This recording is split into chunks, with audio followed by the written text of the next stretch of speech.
ಮಂಜುನಾಥ ಅಂತ. ಇಲ್ಲೇ ಮೈಸೂರಲ್ಲಿ ಒಂದು ಮಣಪುರಂ ಬ್ಯಾಂಕ್ ಲೋನಲ್ಲಿ ಸೆಕ್ಯೂರಿಟಿಯಾಗಿ ಕೆಲಸ ಮಾಡ್ತಿದ್ದೆ. ಆ ಸಮಯದಲ್ಲಿ ನನ್ನ ಕಾಲು ಅಂದರೆ ಸಿಕ್ಕಾಪಟ್ಟೆ ಕುಡಿತಿದ್ದೆ. ಎಲ್ಲೋ ಗಾಡೀಲಿ ಬಿದ್ದು ಜಾಯಿಂಟ್ ಬಿಟ್ಕೊಂಡ್ಬಿಟ್ಟಿತ್ತು. ಬೇರೆ ಕಡೆ ಕಟ್ಟಿಸ್ದೆ, ಕಾಲು ಆಡಿಸ್ದಾಗ ಆಗೋಯ್ತು. 3 ದಿನ ಆದರೂ ಕಾಲು ಮಡ್ಚೋಕ್ಕೆ ಏನೂ ಮಾಡೋಕ್ಕಾಗ್ತಿರ್ಲಿಲ್ಲ.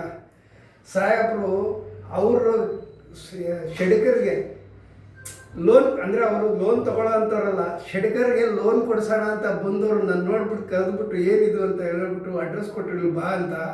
ಅವತ್ತು ಟೈಟಾಗಿಂದ ಅವರು ಕೈನಲ್ಲಿ ಇವತ್ತಾರು ಮುಟ್ಟಿಸ್ಕೊಂಡೆ, ಚೆನ್ನಾಗಿ ಮಾಡಿದ್ರು. ಅವತ್ತು ಮುಟ್ಟಿಸೋ ಪರಿಸ್ಥಿತಿ ಇರಲಿಲ್ಲ.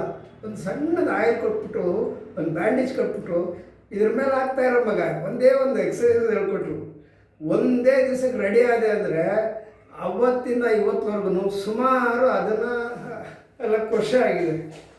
ಅವತ್ತಿಂದ ಇವತ್ತುವರೆಗೂ ಏನೇ ಸಣ್ಣ ಪುಟ್ಟ ವ್ಯತ್ಯಾಸ ಆದ್ರೂ ಬೆಂಗಳೂರಲ್ಲಿ ಕೆಲಸ ಮಾಡ್ತಿದ್ರು ಇಲ್ಲಿಗೆ ಬಂದು ಇದು ಮಾಡ್ಕೊಂಡು ಹೋಗ್ತೀನಿ. ಈಗ ಹುಣಸೂರಿಂದ ಶಕಿನ ಚರ್ಚಿಂದ ಬಂದಿದ್ದೀನಿ. ಅಲ್ಲಿ ದೇವ್ರ ಕೃಪೆಯಿಂದ ಸೆಕ್ಯೂರಿಟಿ ಆಗಿನೇ ಸೇವೆ ಮಾಡ್ತಿದ್ದೀನಿ. ಆದರೆ ಯಾವತ್ತಿದ್ರು ಇವ್ರ ಕಾಶಿಂ ಬಾಯ್ ಅವ್ರ ಹತ್ರ ಮರ್ಯಾದಕ್ಕಾಗಲ್ಲ. ಎರಡನೇದು, ಎಲ್ಲರೂ ಅಷ್ಟೇ ಎಷ್ಟೇ ದೂದಿನ ಬಂದ್ರು ಅವರು ದುಡ್ಡು ಮುಖ ನೋಡಲ್ಲ, ಮೊದಲು ಸೇವೆ ನೋಡ್ತಾರೆ. ಎರಡನೇದು, ಕೆಲಸಕ್ಕೆ ಅನ್ನೋದಕ್ಕಿಂತ ಅವ್ರ ಕೈ ಗುಣ ಇದೆಯಲ್ಲ, ಆ ದೇವ್ರ ಮಟ್ಟ ಆಶೀರ್ವಾದ, ಇದಕ್ಕಿಂತ ಹೆಚ್ಚಿನದೇನಿಲ್ಲ.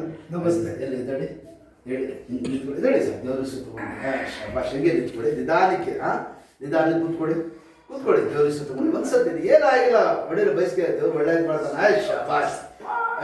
ನಿಧಾನಕ್ಕೆ ಹೇಳಿ. ಗುಡ್. ಅಷ್ಟೇ ನಿಧಾನಕ್ಕೆ ಆ ಥರ ಮಾಡೋಕೆ ಹೋಗ್ಬಿಡಿ, ಕೂತ್ಕೊಳ್ಳಿ. ಅಷ್ಟು ಗಾಯ ತುಂಬ ಇದೆ, ಕೂತ್ಕೊಳ್ಳಿ. ಮಾಡಿ ಕಾಲು ಹಾಕಿ ಅಷ್ಟೇ. ಜಾಸ್ತಿ ಎಳಿಬಾರ್ದು. ಈ ಕಡೆ ಬಿಡಿರಿ, ಈ ಕಡೆ ಬಿಡಿರಿ, ತಿರ್ಗಿ ಚಕ್ಕಂತ ಸಾಕು. ದೇವ್ರು ಒಳ್ಳೇದು ಮಾಡ್ತಾನೆ. ನೀವು ಬಂದು ತೋರಿಸ್ಕೊಳ್ಳಿ, ಒಂದು 2 ಕಟ್ ಹಾಕೋಣ. ಸರಿ ಸರ್.